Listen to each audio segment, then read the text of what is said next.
नमस्कार, capital TV Uttar Pradesh का खास शो किस्सा यूपी का देख रहे हैं आप। मैं हूं आपके साथ पूजा। यूपी में समाजवादी पार्टी के मुखिया अखिलेश यादव की मुश्किलें लगातार बढ़ रही हैं। एक तरफ अखिलेश मिशन 2024 के चुनाव की तैयारियों में जुटे हैं, तो वहीं दूसरी ओर एक एक कर उनके सहयोगी उनसे अलग होते जा रहे हैं। पूर्वांचल में अखिलेश का दाव राजभर के साथ ही फेल हो गया, क्योंकि राजभर अखिलेश से किनारा कर चुके हैं। तो वहीं अब पश्चिमी उत्तर प्रदेश में भी अखिलेश को बड़ा झटका लगने वाला है, क्योंकि खबर है अब जयंत चौधरी भी अखिलेश का साथ छोड़ सकते हैं। तो सपा से एक एक कर दूर जा रहे गठबंधन के सहयोगियों के किस्से पर ही आज चर्चा करेंगे। बातचीत के लिए मेरे साथ स्टूडियो में मौजूद हैं कैपिटल टीवी के सीनियर एडिटर राजीव जी। राजीव जी, बहुत बहुत स्वागत है आपका। धन्यवाद। अखिलेश यादव को एक के बाद एक झटके लग रहे हैं। एक और झटके की तैयारी में उनको हो जाना चाहिए, क्योंकि खबर है जयंत चौधरी भी अलग हो सकते हैं। बिल्कुल ऐसी खबर है और ये पुख्ता खबर है आपकी। ऐसा लग रहा है कि जयंत चौधरी भी अब अखिलेश का साथ छोड़ने वाले हैं, क्योंकि जयंत चौधरी को समझ में आने लगा है कि अखिलेश के साथ उनकी पार्टी का कोई भविष्य है नहीं। अखिलेश यादव को पूर्वांचल में झटका लगा और उसके बाद वो पूर्वांचल में अपनी स्थितियों को मजबूत करने के लिए यात्रा का आयोजन किया। वो घूमने के लिए निकल चुके हैं और वहाँ पर स्थितियों को संभालने की कोशिश कर रहे हैं। कामयाब नहीं होंगे ये तो पता है, क्योंकि कामयाबी के लिए जो स्ट्रेटजी चाहिए वो स्ट्रेटजी उनके पास नहीं है और न धैर्य है। सबसे बड़ी बात होती है कि जब आपकी अपनी औकात बहुत बड़ी नहीं हो तो दूसरे लोगों को साथ में जोड़ने का पेशेंस होना चाहिए, धैर्य होनी चाहिए।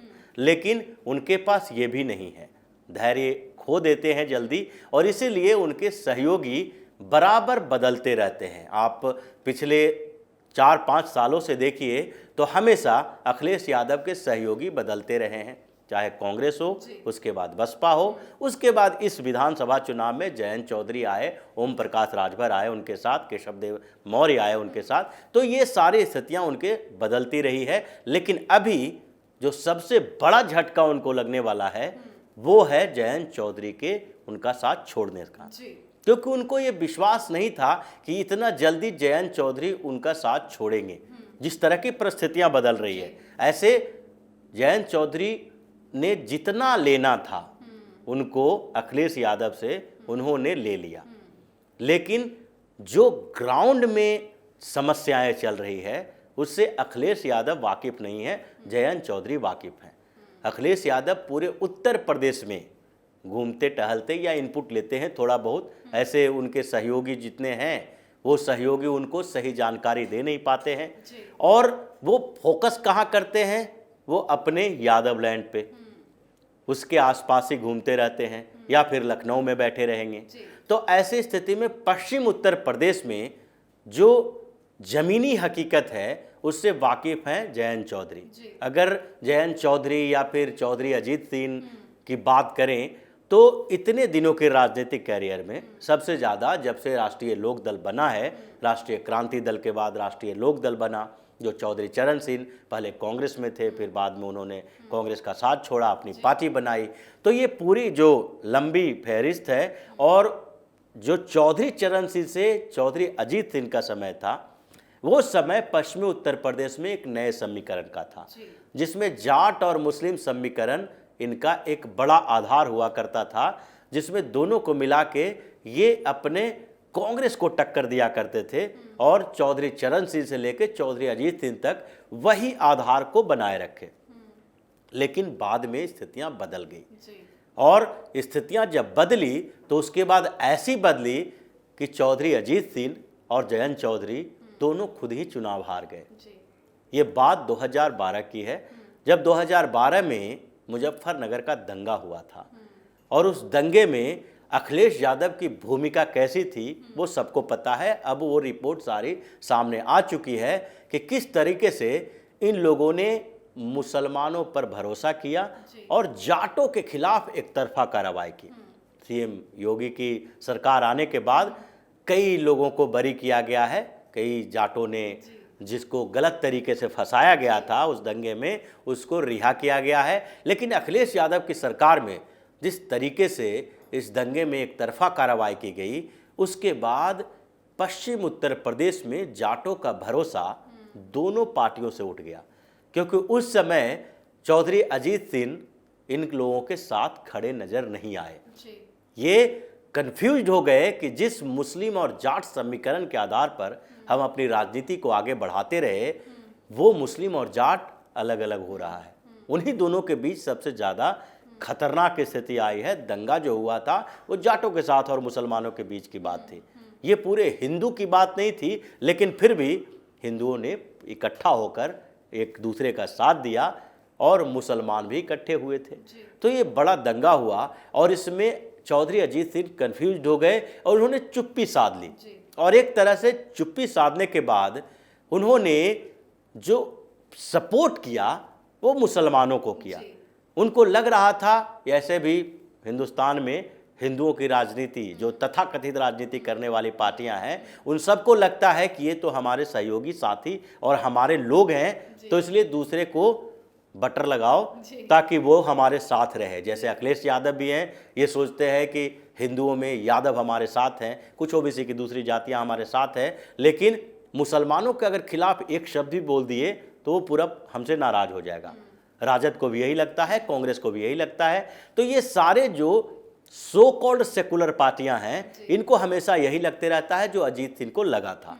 और अजीत सिंह को जब ऐसा लगा तो वहाँ के जाटों ने अचानक से उनके पूरे पारिवारिक जो विरासत में राजनीति मिली हुई थी उसको ध्वस्त कर दिया। और उसके बाद 2014 के लोकसभा चुनाव का जब परिणाम आया तो इन लोगों की राजनीति खत्म हो चुकी थी, क्योंकि जो CSDS लोक नीति का सर्वे आया था, जिसमें उत्तर प्रदेश के जो वोटिंग परसेंटेज दिखाए जा रहे थे अलग अलग जातियों के, अलग अलग धर्म के लेवल पर, जाति के लेवल पर, इन लोगों ने जो सर्वे किया था उसमें 92% जाट ने भारतीय जनता पार्टी को वोट दिया। 92% एक ऐसी संख्या है जिसमें उसके बाद कुछ आपके पास बचता ही नहीं है। यानी कि समझ लीजिए कि 100% पश्चिम उत्तर प्रदेश के जाट भारतीय जनता पार्टी के साथ शिफ्ट हो गए। तो ऐसे में राष्ट्रीय लोक दल की राजनीति खत्म हो गई। और फिर उस विधानसभा चुनाव में जो 2017 में हुआ था उसमें एक सीट पर अटक के रह गए चौधरी साहब। अब उसके बाद भी 2022 में भारतीय जनता पार्टी के साथ ऐसा नहीं है कि इन लोगों ने गठबंधन की कोशिश नहीं की थी। ये चौधरी जयंत जो हैं वो भी इससे गठबंधन से, भारतीय जनता पार्टी से कोशिश कर रहे थे, लेकिन गठबंधन हुआ नहीं। और नहीं गठबंधन हुआ तो इन्होंने अखिलेश यादव का सहारा लिया और विधानसभा चुनाव के बाद परिणाम क्या हुआ, 8 सीटों पर सिमट के रह गए। होंगे कि बीजेपी के साथ क्यों नहीं चले गए। बिल्कुल।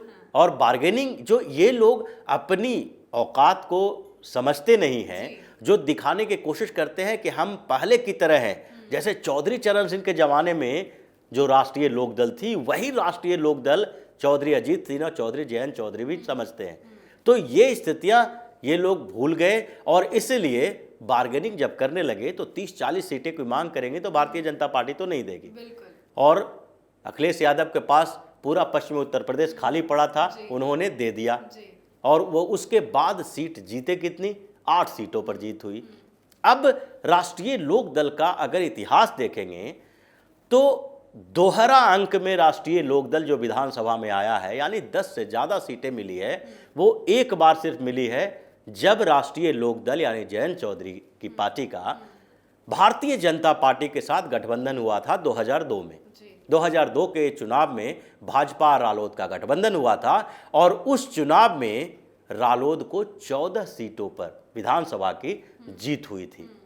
वो सबसे बड़ा आंकड़ा इनके लिए है। और वही चीज अब जयंत चौधरी समझ चुके हैं कि हमारा भविष्य जो है वो भारतीय जनता पार्टी के साथ है। अगर भारतीय जनता पार्टी से गठबंधन में हमें 2 सीटें भी लोकसभा की मिलती है तो उसमें जीत की गारंटी है। और समाजवादी पार्टी के साथ गठबंधन करते हैं तो उन्हें अगर 10 लोकसभा की सीटें भी मिलेगी तो वो 0 पर आउट हो जाएंगे। अभी सर्वे भी कई आए हैं जिसमें दिखाया गया है कि भारतीय जनता पार्टी बड़ी जीत के साथ उत्तर प्रदेश में आएगी। 80 में से कम 76 सीटें जीतेगी, ज़्यादा से ज़्यादा तो हम 78 के मान के चलते हैं। हमने एक सर्वे दिखाया भी अपने दर्शकों। बिल्कुल, आपने जो सर्वे की बात हम लोग जो कर रहे हैं, इंडिया टीवी का सर्वे में 76 सीटें बताया था।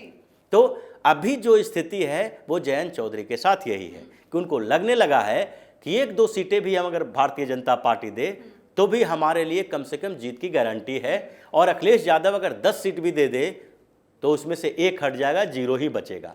तो ये स्थितियां उनको समझ में आने लगा है, और ये भी लग गया है कि अब तो हमें राज्यसभा की सीट सपा से मिली गई है, अब अखिलेश यादव के साथ धोखेबाजी की बात नहीं होती है, क्योंकि अखिलेश यादव इतने बड़े धोखेबाज हैं कि कोई दूसरा उनके साथ धोखा नहीं कर सकता। वो जो भी करेगा वो उसके साथ सामान्य स्थिति ही रहेगी। तो जयंत चौधरी अब धीरे धीरे भाजपा के तरफ जाएंगे, वो अभी अखिलेश यादव का साथ छोड़ेंगे और फिर अपनी स्थिति मजबूत करने की कोशिश करेंगे, और अगले लोकसभा चुनाव में अगर भारतीय जनता पार्टी ने मान ली इनकी बात कि 1-2 सीटें मिल जाएगी तो भारतीय जनता पार्टी के साथ गठबंधन कर सकते हैं या फिर अलग से भी चुनाव लड़ सकते हैं। लेकिन सपा के साथ गठबंधन में अब ज़्यादा दिन नहीं रहेंगे, क्योंकि उनको लगता है कि समाजवादी पार्टी के साथ गठबंधन से उनको नुकसान हुआ है। वहाँ के जाटों ने भी वोट नहीं दिया और मुसलमान तो उनको वोट दे नहीं रहे थे।